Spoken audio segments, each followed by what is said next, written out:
Do you believe people can really change? Or do they just get better at hiding things? When my mother looked across the table and said, in that practiced calm voice she saves for news that will hurt, that they just could not support everyone equally, I understood that she wanted me to nod, to swallow the truth like I always did, to spare her the discomfort of saying out loud that my sister would always get the softer landing and the cleaner hands while I was expected to figure it out, and I did nod, not because I agreed, but because in that quiet movement I felt something settle. Inside me, a decision that was not loud or dramatic but final, the kind of decision that turns a person from a problem to solve into a force you will not see coming. I did not argue because we had done the arguing before. The tired back and forth where she explained scholarships were competitive and gas was expensive and Dad's hours were cut and Rachel's program was more demanding and they needed to invest where it would actually pay off. And I would say I was not asking for a vacation or a car or a couch to crash on. I was asking for a little proof that I mattered. And then she would say something like, "You matter to us very much," which sounds kind until you realize it is a way of saying nothing at all. And that night I realized I was done trying to scratch meaning out of words that were designed to leave no fingerprints. I kept my face neutral while she compared my choices to my sister's, while she said that Rachel's internships were connections they could not risk losing, and that supporting her made sense, because there was a clear return. While I sat there thinking about all the weekends I gave up to help with the house, all the errands I ran because I was the one with the flexible schedule, all the times I smoothed things over when my sister's mess spilled into the family group chat, and it was strange, the way the anger did not boil this time, the way it cooled, settled, took shape, and somewhere between her saying the thing about not being able to support everyone and the part where she suggested I try learning resilience, I started designing my exit like a person drawing a map on the back of a receipt. I said thank you for being honest because I knew it would throw her off, and I said I would not put them in that position again because I knew it would land like a favor, and the relief in her eyes told me everything about the math she did in her head.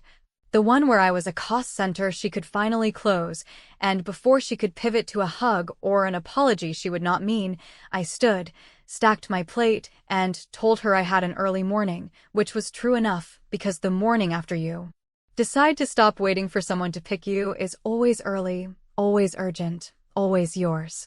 On the drive back to my place, I replayed her sentence, and I realized it solved a problem I had been too scared to name, because I had been holding back out of habit, out of that tiny hope that if I proved I was responsible enough they would meet me halfway, which meant I was still building a life with one eye on their approval, and I was exhausted by the way that approval never arrived, and I thought about how many times I had edited myself to fit the picture they had of the daughter who would not cause trouble, and I could feel something unclench when I decided that if they would never invest in me, then I would build something they could never touch, and if that sounded petty, I could live with petty, because petty had gotten me through worse. When I got home, I opened my laptop and started making a list, which sounds small until you understand that a list is not a dream board. It is a promise to yourself with line items.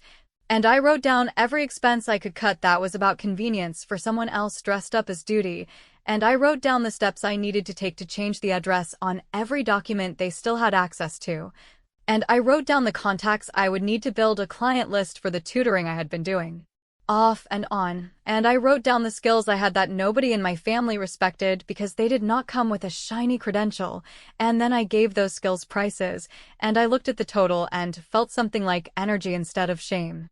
Before I went to sleep, I did one thing that felt small but landed like a door closing, because I logged into the university portal and removed both my parents from the permissions that allowed them to view billing and grades. And I changed my emergency contact to someone who had always shown up when it was inconvenient, a friend who never made me feel like I had to earn the right to ask for help, and then I sent one text to the family thread, not a speech, not a plea, just a clean line that said, "I heard you and I understand. I will handle my own support from now on, and since we are all making adult choices, please do not use my name when you talk about financial plans for Rachel." And I turned off notifications because I did not need to read the replies to know exactly how they would sound.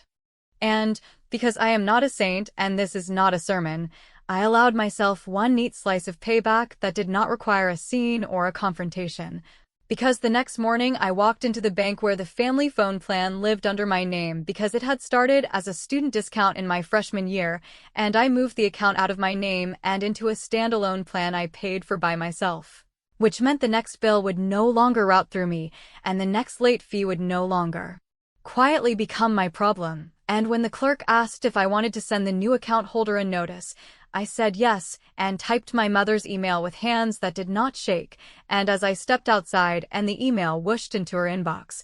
I realized I had just turned their sentence into my boundary, and I smiled because I knew the silence from that thread would break soon, and because I was already halfway to the first meeting of the life I had not told them I was building. I learned faster than I wanted to admit that when no one plans to catch you, the body invents its own balance. So I stitched early cafe shifts to late campus help desk hours and carried my scuffed laptop like a second spine while I kept my voice steady through tutoring sessions that began when the library lights dimmed.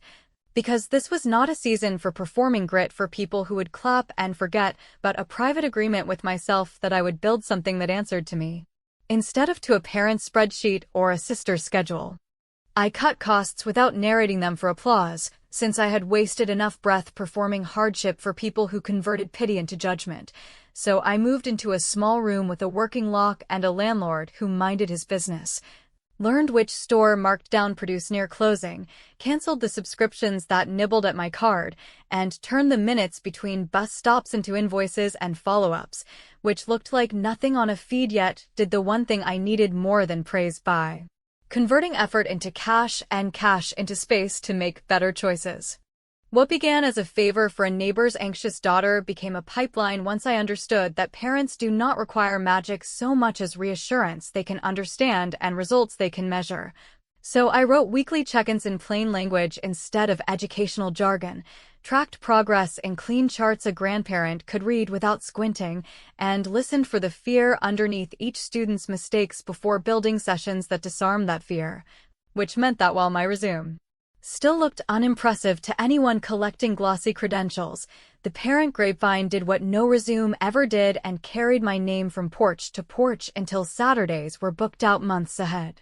Every time someone warned me that I would burn out, I heard the rehearsal of their own fear rather than a prophecy about me, and when my mother suggested with that soft tone she reserves for advice that will land badly on me that I should ask Rachel for real-world guidance, I kept the laugh behind my teeth and said I was managing fine, because managing fine now meant fences around favors that used to swallow my evenings, a late cancellation policy that applied even to relatives, and a quiet rule that I would not rewrite anyone's application essay for free, not because I had turned cold, but because I was finally done letting other people's urgency draft my life like a resource with no invoice.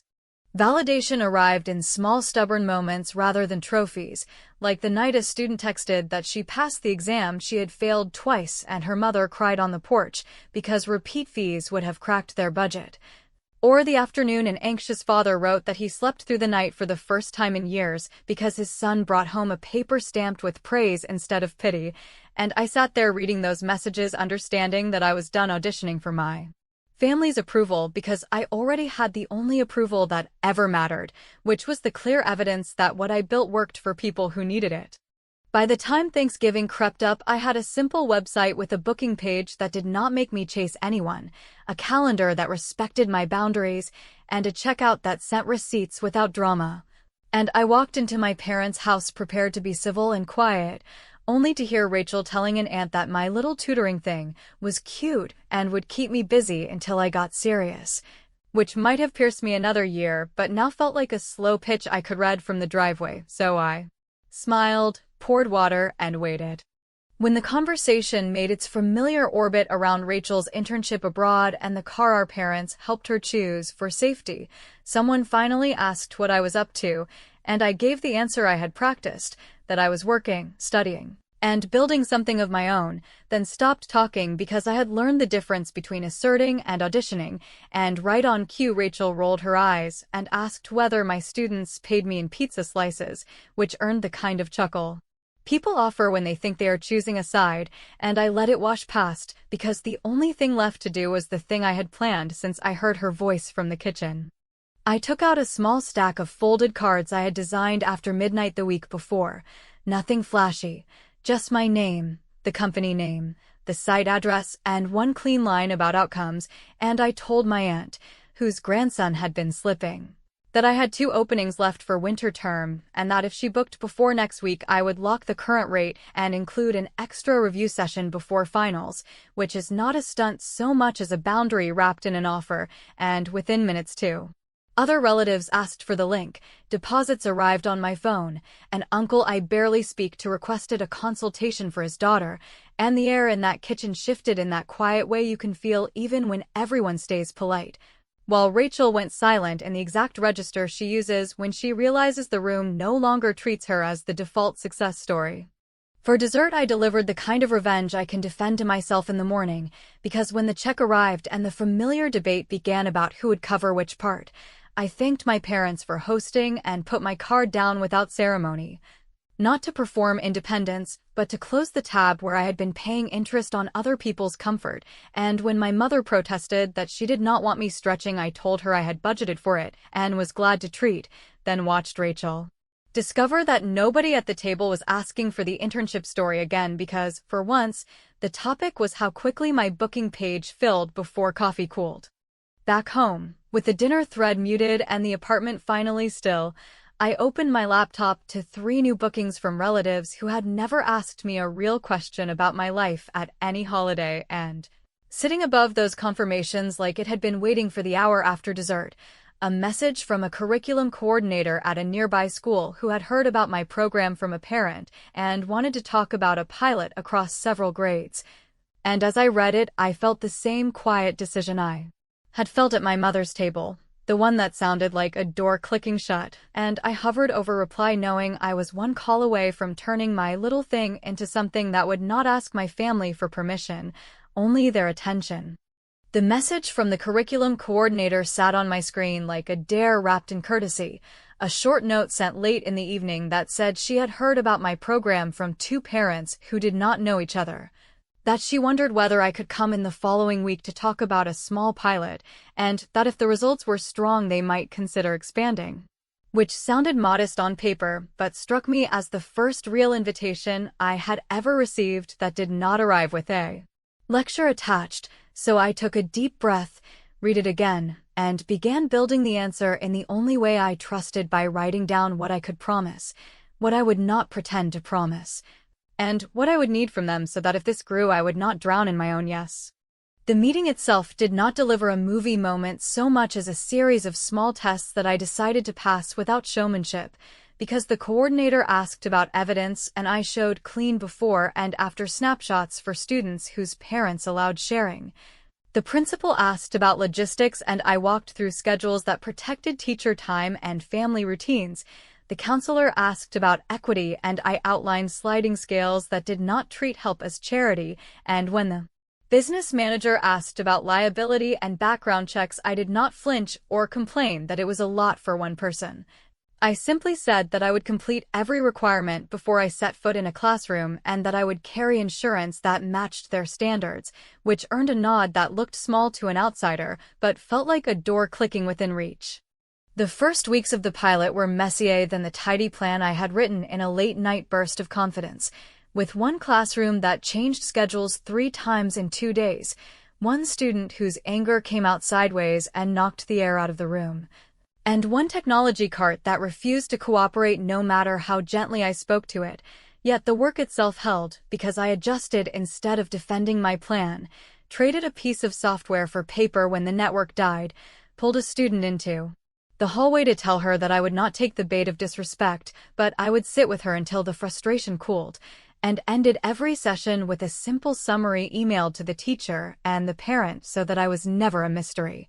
only an ally who could be reached without a meeting. When the first round of progress monitoring returned, the coordinator called me into an office that always smelled faintly like coffee and dry erase markers and asked me, almost cautiously as if she did not want to spook good news, whether I would consider extending the pilot to another grade and another building, and I said yes with the kind of care that includes a timeline, a ceiling, and a price that did not apologize for itself, because I had learned the hard way that underpricing a thing you believe in is not generosity, it is an invitation to be swallowed, and to her credit, she did not haggle for sport. She simply asked for the invoice and reminded me to register as a vendor so the district could pay me like a partner and not a favor. Before the larger contract was signed, I made a decision that felt both terrifying and necessary.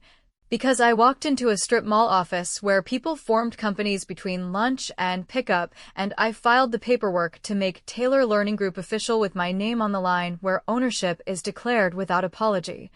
Then I called a small firm that reviewed contracts for people who cannot afford mistakes and asked them to read mine with the same suspicion I would bring to anyone who had hurt me, and when they circled a clause that shifted risk onto me, I asked for it to be rewritten without clearing my throat like a child, which sounds so minor until you realize that every woman raised to be grateful must relearn how to ask for what keeps her whole. The day the district agreement came through with the corrected language and the countersignature, I forwarded the confirmation to my private email, saved a copy in a folder labeled proof, and sat quietly for a moment while the part of me that still waited for permission shrank just enough for me to notice. Then I sent polite messages to the families who had stood with me early, telling them the program would continue with structure that protected their kids and my boundaries, and I sent one message to my mother that said I would be busier for a while and might not make every Sunday dinner, which was a small sentence that disguised a much bigger fact, namely that I no longer needed to perform attendance to qualify as a daughter. I would love to say that success washed away the pettiness and the stings, but the truth is that the more the work grew, the more my family tried to reframe it as a cute passion project. So when Rachel posted a photo from abroad with a caption about chasing big things and a dig about people who teach for pocket change, I let the screen go dark and used the irritation like kindling to finish the vendor onboarding, the tax registration, and the payroll setup for the 2 part-time tutors I had hired, because I wanted their checks to land on time and with dignity, even if the only person who ever knew that detail was me. Not long after the first district payment cleared, an email arrived from the university events office with the subject line Commencement Partners and a tidy packet explaining how local companies could sponsor different parts of graduation in exchange for banners, program mentions, and a small note from the sponsor in the webcast, and I sat very still reading that message, considering how this would look to a family that had told me there was not enough to go around and to a sister who measured worth by the volume of applause, and I felt the clean click of a plan that did not require shouting or theatrics, just timing and restraint, so I downloaded the media kit and closed the tab without forwarding it to anyone,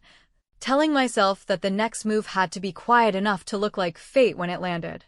The media kit sat in my downloads like a sealed envelope I did not need to open twice, and once I understood the tiers and deadlines and the very ordinary process by which a local company could place its name where families crane their necks and cameras linger, I did what I have learned to do when something feels both terrifying and correct by breaking it into steps that would not ask anyone for permission. So I registered the company as a partner in their system without attaching a personal email my mother could guess, uploaded the vendor documents I had already cleaned with the attorney who loved red pens more than compliments,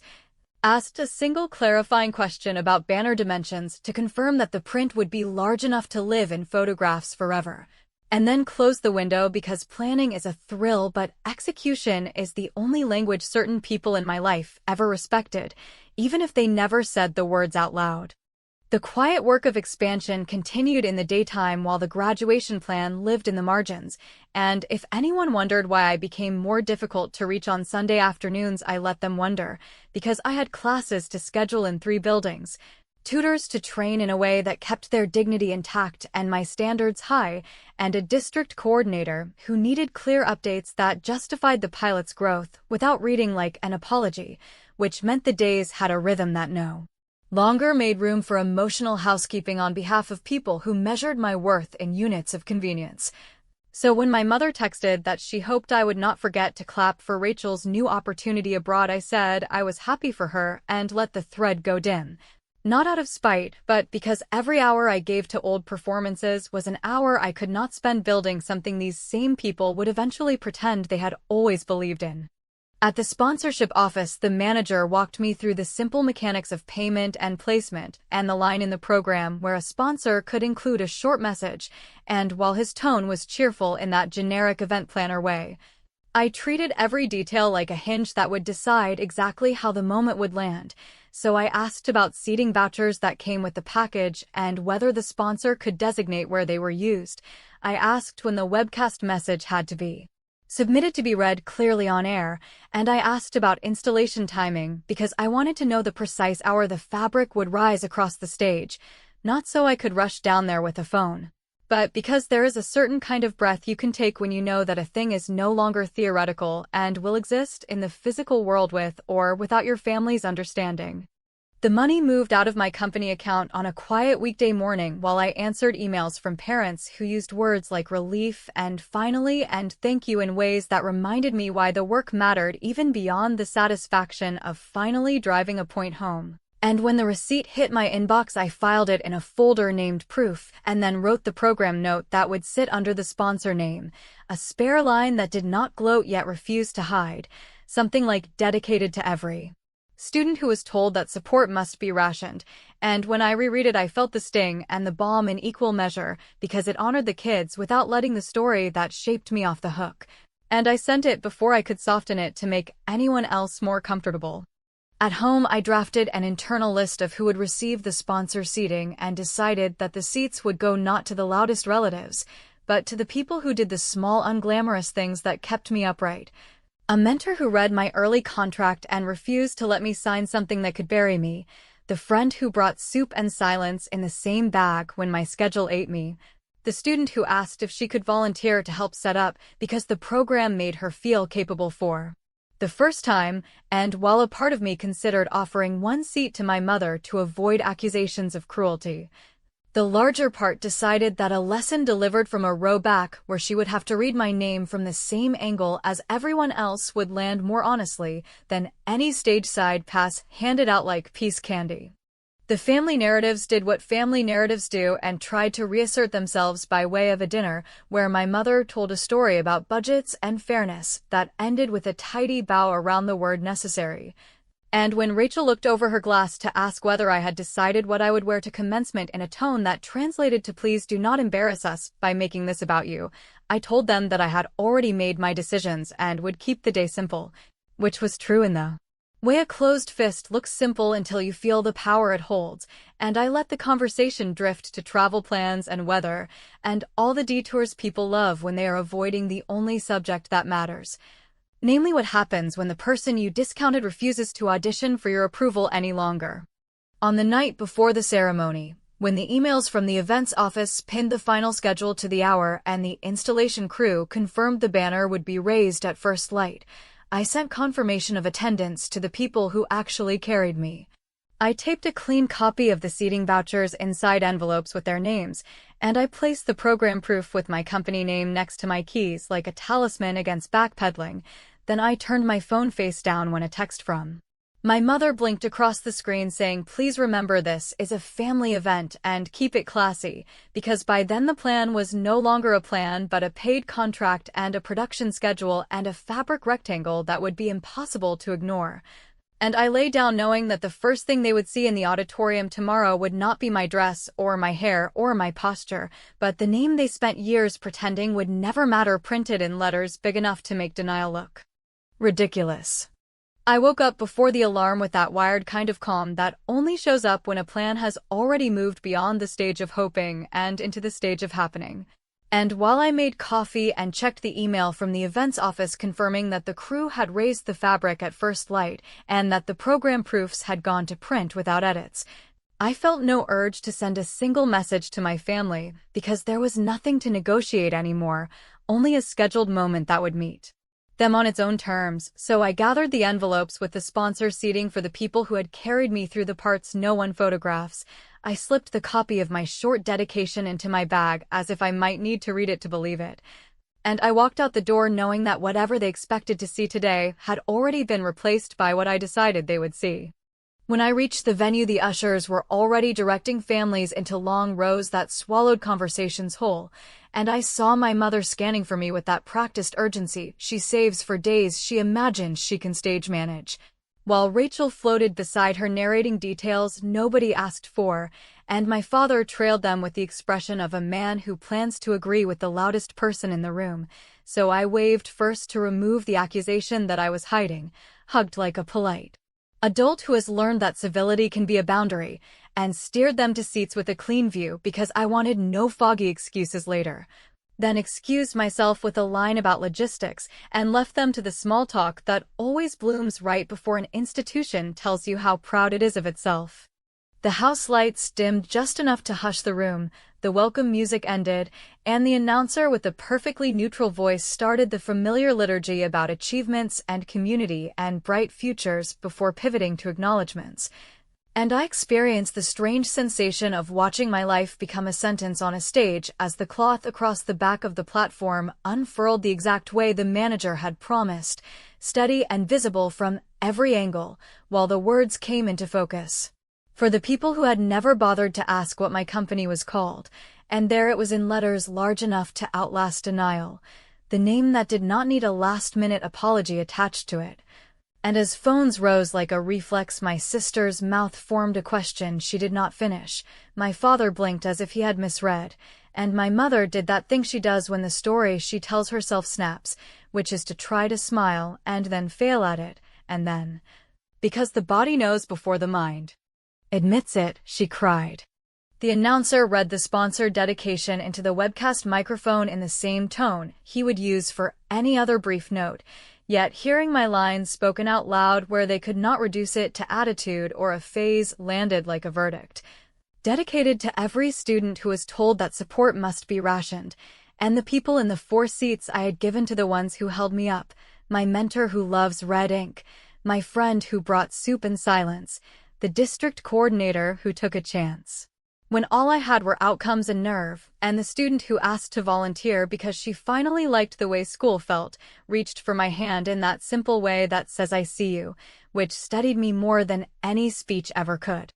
My mother leaned forward then, voice pressed thin by shock, and asked the question she may have rehearsed for years without ever expecting to need, which was whether I had done this, and I answered without lowering my voice that yes. I had sponsored the ceremony through my company, that I had signed a contract and paid an invoice and submitted the required documents like any other partner because this was business and not a favor, that no one had given me a discount or a back door, and that I did not tell them because I was done living experiments in their ability to be generous, which earned me a stare from Rachel that tried to shape itself into outrage while she searched for a line that would let her call this tacky without admitting that she had been outplayed. And when she finally managed to mutter something about luck and timing, I let it pass, because the banner had already answered her. After the names were read and the hats went up and the ushers began to herd people toward photos and exits, an assistant from the events team touched my arm and said the dean would like a sponsor to offer a brief thank you for the stream. So I followed her to a small platform near the camera where there was no room for grandstanding, and I said into a mic that did not flatter anyone that I was grateful to the district partners who took a chance when belief was not a budget line, that my company was not built on magic but on the unglamorous truth that progress gets made when someone refuses to accept that help is a limited resource. And that if anyone listening had been told they were too expensive to believe in, they should write the plan anyway and build the part that proves the point, then I stepped back because that was enough, and because the point today was not applause, it was clarity. Near the program tables, I handed the events manager an envelope that confirmed a small scholarship my company would fund for the next class. Not named for me or for any relative who had not shown up when it counted, but for the student volunteer who had grown from dread to steadiness in one season, and whose name made me smile when I thought about a quieter kind of ripple. And I watched the manager tuck it into a folder labeled gifts without ceremony, which was perfect, because I did not want a special announcement. I wanted a system I could repeat without asking anyone to be different than they are. My mother found me by the double doors with eyes that had calmed into something closer to comprehension, and she said that she had not known how big the work was, and that she had said what she said back then because there were pressures I could not understand. And I told her that I believed she had pressures, and that I also believed pressure does not absolve hierarchy, that I was open to a conversation that did not require me to translate my life into a version that makes her look better, and that we could try dinner next month if what she wanted was to learn how to know me now rather than to fix the record of who she was, which is the closest I could come to generosity without handing back the boundary I had fought to claim. Rachel hovered with a brittle joke about branding and exposure that I pretended to miss. My father offered an awkward half-hug and a promise to call that I accepted without guaranteeing anything. And then I walked out with the people in my sponsor seats to a late meal I paid for with a card that carries my company name and an internal rule that says we celebrate effort and not just outcomes. And while the banner came down on schedule and the program booklets went home to kitchen drawers, I sat with the clean knowledge that emotional justice is not the feeling you wring out of an apology, but the structure you build so you never again have to ask permission to be taken seriously. And that what happened today was not a stunt or a coincidence, but a document you could hold up to the light and read without squinting. They will not touch what I built because it was never configured to transfer to anyone who did not do the building. And if they want a piece, they will have to meet me where I am instead of dragging me back into the story where I owe them gratitude for the opportunity to prove I am not a burden. And that is the final move I planned from the night I nodded at that kitchen table. Not to punish them forever, but to own the truth that I won on my terms, in daylight, with receipts.